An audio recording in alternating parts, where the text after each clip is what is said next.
വളരുന്നു.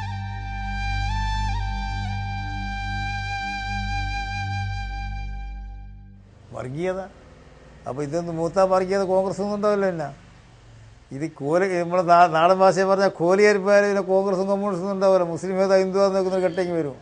അതാ നമ്മളിത് വളർത്താൻ പാടില്ല എന്ന് പറയുന്നതിൻ്റെ അർത്ഥം. ഈ ചിന്ത വളർത്താൻ പാടില്ല എന്ന് പറയുന്നതിൻ്റെ അർത്ഥം ഇതൊരു സ്റ്റേജ് വിട്ടാൽ പിന്നെ നോട്ടം ഉണ്ടാവില്ല. പേര് നോക്കിയിട്ടാൽ അഹളം ഉണ്ടാവും. അടിയും വരുന്നത് അങ്ങനല്ലേ.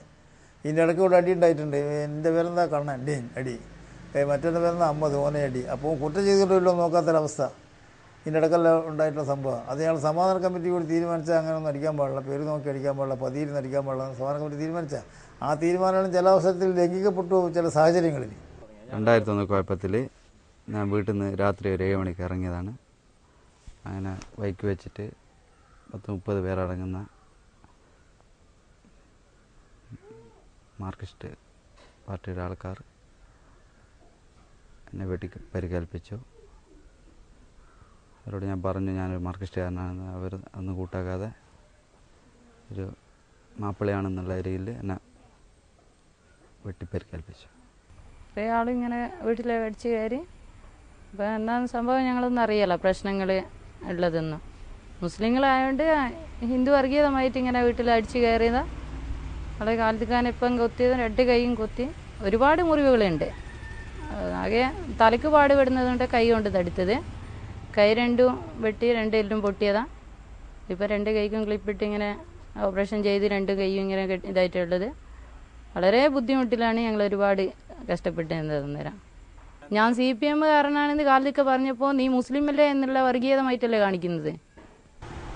യാത്ര പുറപ്പെട്ട വീട്ടിലേക്ക് പോകുന്ന വഴിക്ക് കല്ലാച്ചി കഴിഞ്ഞുള്ള ചേലക്കാട് എന്നൊരു സ്ഥലമുണ്ട്.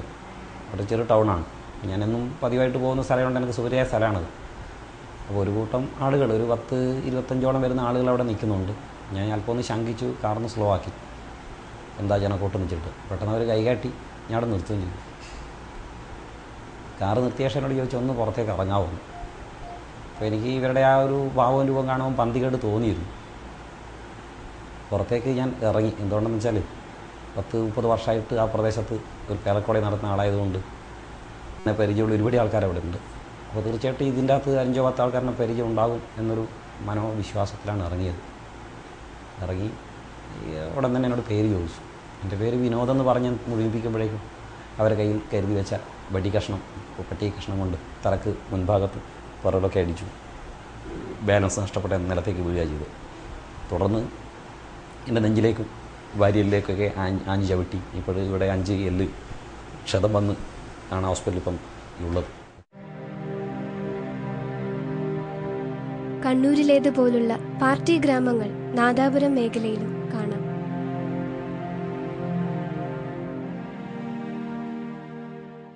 ചില മേഖലകളാക്കി തിരിച്ചുകൊണ്ട് ചില ആൾക്കാരുടെ ഭൂരിപക്ഷ മേഖല, ചില ആൾക്കാർക്ക് ചില മേഖലകളിലൂടെ കടന്നു പോകാൻ പാടില്ല എന്നൊക്കെ പറയുന്ന ഒരു പ്രവണത അവിടെ കൂടുതലായിരുന്നു. അപ്പോൾ നാദാപുരം ടൗണിലൂടെ ഒരു ലീഗല്ലാത്ത മറ്റൊരു രാഷ്ട്രീയ പാർട്ടികളും മീറ്റിംഗ് അല്ലെങ്കിൽ ജാഥ നടത്തിയത് നിങ്ങൾ ശ്രദ്ധിച്ചു കാണില്ല പലപ്പോഴും. അതേപോലെ വളയത്ത് പോയി കഴിഞ്ഞാൽ നേരെ തിരിച്ചാണ്. മുസ്ലിം ലീഗിന് വളരെ ശക്തിയുടെ വിഭാഗങ്ങളിൽ സാധാരണക്കാരന് നടന്നു പോകാൻ പോലും പ്രയാസം അനുഭവിക്കുന്ന ഒരു രീതി അടുത്ത കാലത്ത് വളർന്നു വന്നിട്ടുണ്ട്. പുളിയാവിലാകെ CPMന് ഒരു 128 വീടുകൾ മാത്രമേ ഉള്ളൂ. ബാക്കിയെല്ലാം തന്നെ മുസ്ലിം ലീഗിൻ്റെ ഒരു ശക്തി ദുർഗാണ്. അവിടെ രാത്രികാലങ്ങളിൽ വലിയ പ്രശ്നങ്ങളാണ്. ആളുകൾക്ക് സന്ധ്യയ്ക്ക് ശേഷം സാധാരണക്കാരന് വഴി നടക്കാൻ പോലും പറ്റാത്ത രീതിയിൽ ആളുകൾ, കുറേ ചെറുപ്പക്കാർ വളഞ്ഞിട്ട് അവരാ പ്രശ്നങ്ങൾ ഉണ്ടാക്കുന്ന രീതി ഇപ്പം വളർന്നു വന്നിട്ടുണ്ട്. ഇത് തികച്ചും വസ്തുതയ്ക്ക് നിരക്കാത്ത കാര്യമാണ്. വാണിമേൽ പഞ്ചായത്തിൽ തന്നെ എവിടെയെങ്കിലും പ്രശ്നങ്ങൾ, ഏതെങ്കിലും സ്ഥലത്ത് കമ്മ്യൂണിസ്റ്റുകാരൻ ആക്രമിക്കപ്പെട്ടാൽ മലയോരത്ത് പോയ കർഷകനെ വളഞ്ഞു പിടിച്ച് ആക്രമിക്കുന്ന സംഭവം ഉണ്ടായിട്ടുണ്ട്. പരപ്പോറ അതിന് ഉദാഹരണമാണ്. പുതുക്കയത്തുണ്ടായിട്ടുണ്ട്, നെടുമ്പറമ്പിലുണ്ടായിട്ടുണ്ട്. അപ്പോൾ അവർക്ക് ആധിപത്യമുള്ള സ്ഥലങ്ങളിൽ പല കാലങ്ങളായി, പല വർഷങ്ങളിലായി കമ്മ്യൂണിസ്റ്റ് മാർക്സിസ്റ്റ് പാർട്ടിയുടെ ആളുകൾ, ഞങ്ങൾ പറയുന്നത് കമ്മ്യൂണിസ്റ്റ് പാർട്ടിയെ അത് ശാസിക്കുകയില്ല, ഇവിടെയുള്ള കമ്മ്യൂണിസ്റ്റ് മാർക്സിസ്റ്റ് പാർട്ടി എന്ന് പറഞ്ഞാൽ അതൊരു മുസ്ലിം വിരുദ്ധമായ രൂപത്തിൽ രൂപപ്പെടുത്തി എടുത്ത് വോട്ട് ബാങ്കാക്കി മാറ്റിവെച്ച ഒരു വൃത്തികെട്ട രാഷ്ട്രീയമാണ്. അത് പറയാതിരുന്ന നിവൃത്തിയില്ല.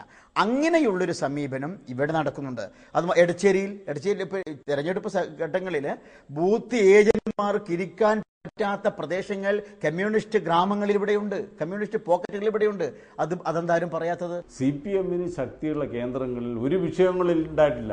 എവിടെയും ഒരു ബൂത്ത് ഏജന്റിനെയും ഇരിക്കാതെ അനുവദിക്കുന്ന ഒരു പ്രശ്നം ഒരു പ്രദേശത്തും CPM-ന് ശക്തിയുള്ള കേന്ദ്രങ്ങൾ. അതേ തിരിച്ച് നിങ്ങളൊന്ന് ആലോചിച്ച് നോക്ക്. ചെക്കിയാട് ഇപ്പോൾ നമ്മുടെ ജയിച്ചു വന്നിട്ടുള്ള നമ്മളെ MLA സഖാ VK വിജയൻ ഉൾപ്പെടെ തെരഞ്ഞെടുപ്പ് സമയത്ത് സത്യാഗ്രഹം ഇരിക്കേണ്ട ഒരവസ്ഥ ഉണ്ടായിട്ടുണ്ട്. ഒരു ബൂത്തിൽ LDF-ന്റെ ബൂത്ത് ഏജന്റുമാർക്ക് ഇരിക്കാൻ വേണ്ടി കഴിയാത്ത ഒരവസ്ഥയുള്ള നമ്മൾ ഈ പ്രദേശത്തുള്ള ബൂത്തുകൾ നിങ്ങൾ പരിശോധിച്ച് നോക്കുക, ആർക്ക് മുൻതൂക്കമുള്ള പ്രദേശമാണ്?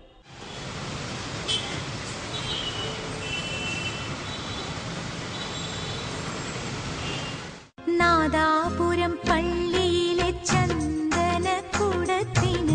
4 മുഴം വീരാളി പട്ടുവേണം, തുളുനാടൻ കള വേണം, തുളിശ്ശേരി വള വേണം, മാല വേണം, അത്തറു വേണം, മൈലാഞ്ചി വേണം, കൈയിന് മൈലാഞ്ചി വേണം. വർദ്ധിച്ച തോതിലുള്ള സാമ്പത്തിക അസമത്വം നാദാപുരം മേഖലയിലെ സംഘർഷങ്ങൾക്ക് എണ്ണയൊഴിക്കുന്നു.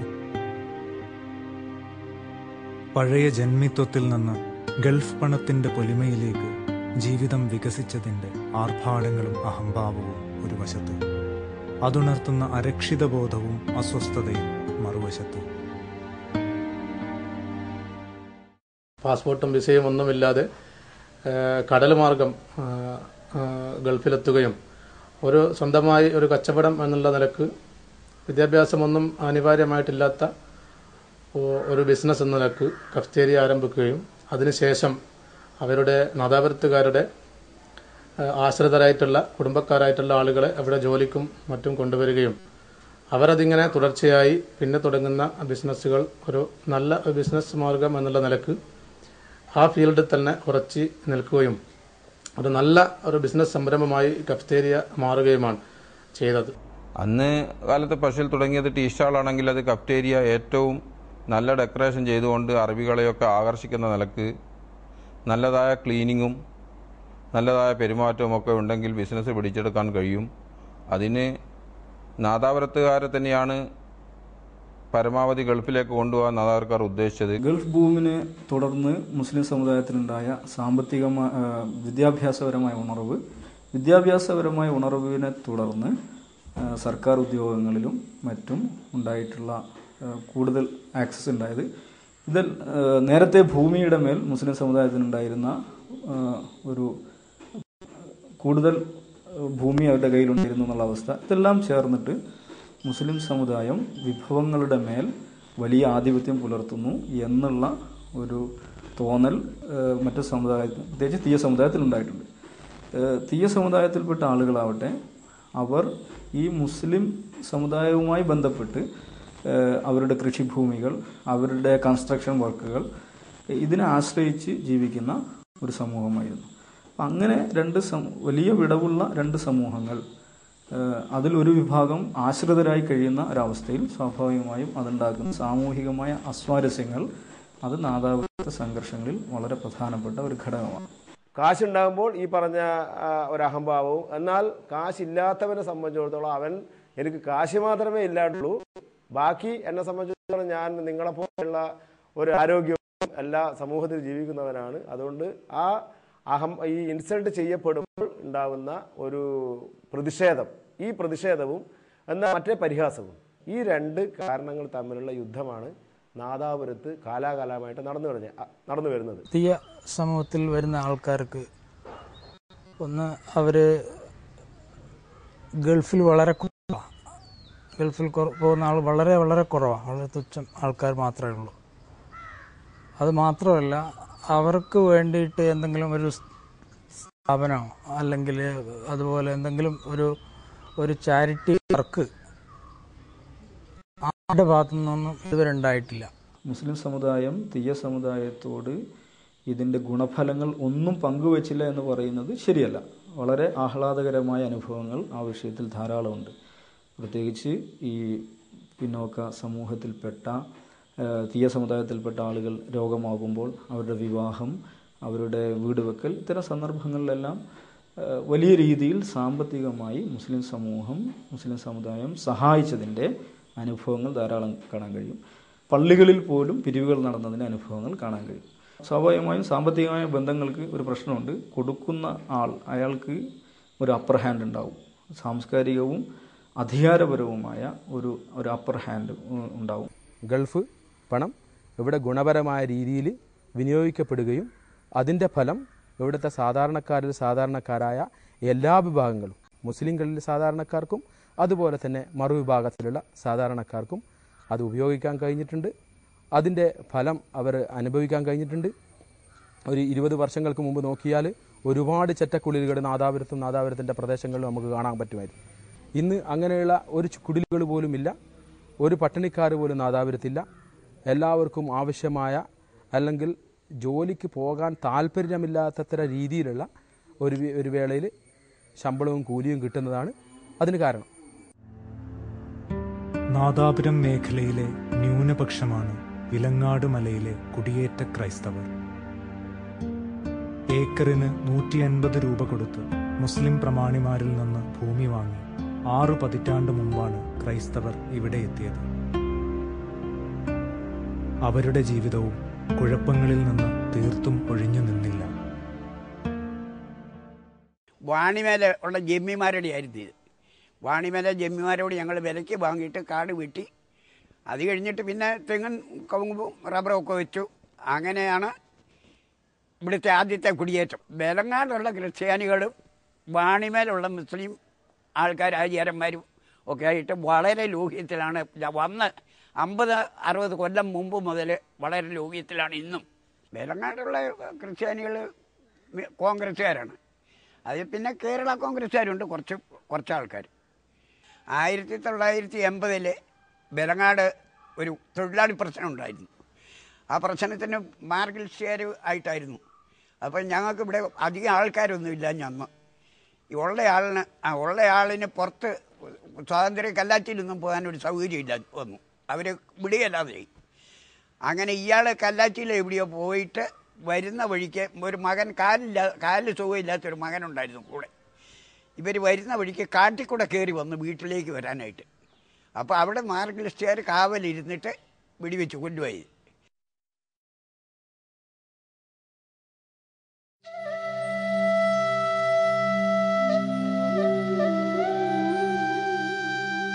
ദാരിദ്ര്യത്തിന്റെയും അവഗണനയുടെയും കൈങ്ങളിൽ വേദന നിറഞ്ഞ ജീവിതം നയിക്കുന്ന കുറെ പാവം ആദിവാസികളും ഈ മേഖലയിലുണ്ട്.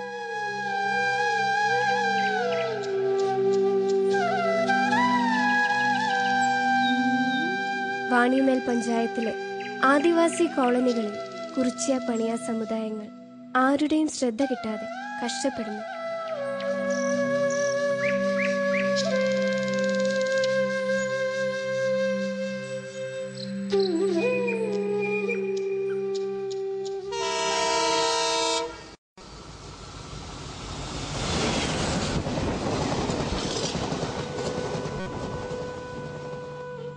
വെട്ടിയും കുത്തിയും സോദരെ കൊല്ലുന്ന തത്വശാസ്ത്രത്തിന് തീ കൊടുക്കൂ. ദുഃഖവും കണ്ണീരും മാത്രം വിളമ്പുന്ന പ്രത്യയശാസ്ത്രം വലിച്ചെറിയൂ. നന്മയും നീതിയും പൊട്ടിവിടരുന്ന നല്ലൊരു ലോകം നമുക്ക് വേണം. കിണ്ണത്തിൽ കോരനും കഞ്ഞി കുടിക്കുന്ന നല്ലൊരു കാലം നമുക്ക് വേണം. നാദാപുരത്തിൻ്റെ ചോരകൾ വീണിടം കണ്ണീർ കയങ്ങളിൽ മുങ്ങി നിൽക്കേ. നെഞ്ചുടഞ്ഞമ്മമാർ ചോദിപ്പു എൻ്റെ ഉണ്ണിയെ കൊന്നിവരെന്തു നേടി. കൊലരുധാരയും നാണി എന്നൊരു നല്ല ചിന്തയ്ക്കു മുള വരേണം. നല്ലൊരു ചിന്തയ്ക്കു മുള വരേണം. നന്മയും സ്നേഹവുമില്ലെങ്കിൽ ജീവിതം ദുസ്സഹമെന്നതിന്മ വേണം. ദുസ്സഹമെന്നതിന്മ വേണം.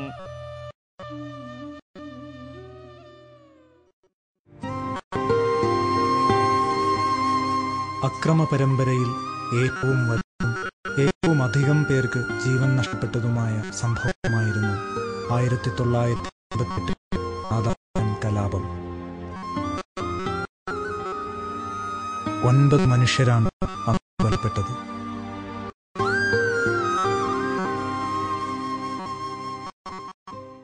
നെയ്യാറ്റിൻകര പഞ്ചായത്തിലെ നമ്പോടം കണ്ടി അമീദ് എന്ന് പറയുന്നൊരു ചെറുപ്പക്കാരൻ ഒരു പണക്കാരൻ്റെ മക്കളെ പ്രേമിച്ചതുമായി ബന്ധപ്പെട്ട പ്രശ്നത്തിലാണ് നമ്പോടം കണ്ടി അമീദ് കൊല ചെയ്യപ്പെടുന്നത്. നമ്പോടം കണ്ടി അമീദിൻ്റെ കൊലയാളികളെ കണ്ടെത്തണം എന്നാവശ്യപ്പെട്ടുകൊണ്ട് യൂത്തിന്റെ നേതൃത്വത്തിൽ കുറ്റ്യാടി പോലീസ് സ്റ്റേഷനിലേക്ക് നടക്കുന്ന മാർച്ചിന്റെ ഇടയ്ക്ക് വെച്ചാണ് കണാരട്ടും EV കൃഷ്ണൻ അതുപോലെ KK എന്നീ സഹാക്കൾ കാർ സഞ്ചരിക്കും. ആ പ്രകടനത്തിന്റെ അടുത്തുകൂടി പോകുന്ന ഇവരുടെ കാർ തടഞ്ഞു നിർത്തിക്കൊണ്ട് അവിടെ വെച്ച് സഹാക്കളെ ആക്രമിച്ചു. അപ്പോൾ അതോടുകൂടി നാദാപുരം മേഖലയിൽ പല സ്ഥലത്തും ചെറിയ സംഘർഷങ്ങളുണ്ടായി. അതിന്റെ ഫലമായിട്ട് ചില സംഘർഷങ്ങളുണ്ട്. സഖാവ് കണാരൻ മരണത്തോട് മല്ലടിച്ചുകൊണ്ട് എന്ന തരത്തില് ഉണ്ടാക്കാൻ സത്യത്തിൽ അത്രയൊന്നും ഉണ്ടായിരുന്നില്ല. കയ്യേറ്റം ആശുപത്രിയിലായിരുന്നു. ഇത് സംഭവിക്കാന്ന് പറയുമ്പോൾ സ്വാഭാവികമായും ആൾക്കാർ കൂടുതൽ വികാരം അത് കേൾക്കുമ്പോൾ നടത്തി. പിന്നെ മലയിൽ പോയി വരുമ്പോൾ കരുവളത്തുനിന്ന് പോകും. കൂടുതൽ മുമ്പുണ്ടായ അറിയുന്നില്ലല്ലോ. അപ്പോൾ ഒന്നുമില്ല എന്ന് വെച്ചിട്ടില്ലേ പിന്നെ മലയിൽ പോയത്. ശേഷം ഞങ്ങൾ നമ്മള്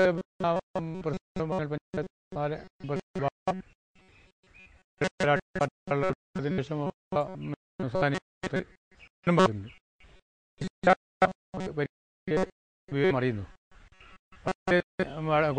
അതിന് ശേഷം ഞാൻ ക്രിസ്തുവിന്റെ കൂടെ ഞാൻ കൊടുത്തു. അതിനുശേഷം ഒരാൾ കഴിഞ്ഞ ഇവിടെ 1988 ഒക്ടോബർ 21 തീയതി 21 എന്ന് പറഞ്ഞ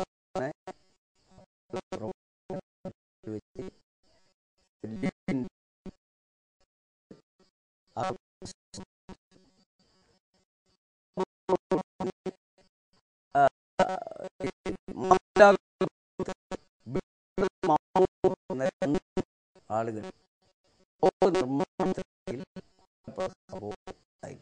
മകൾക്ക് 12 വയസ്സാണ് ഈ സംഭവം ഉണ്ടാകുന്നത്. പിന്നെ അങ്ങോട്ട് ഞാൻ നല്ല കാര്യം എടുക്കുകയും ഞാനുള്ളൂ പണിക്ക് പോയിട്ട്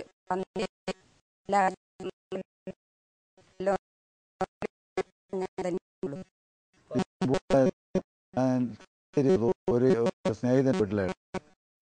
അപ്പോൾ അവിടെ വെച്ചിട്ട്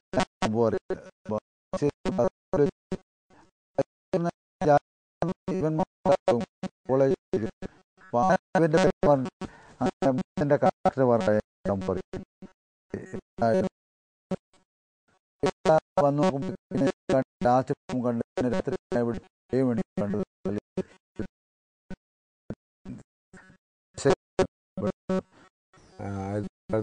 ഒക്ടോബർ 20 അന്ന് 1 മണിക്ക്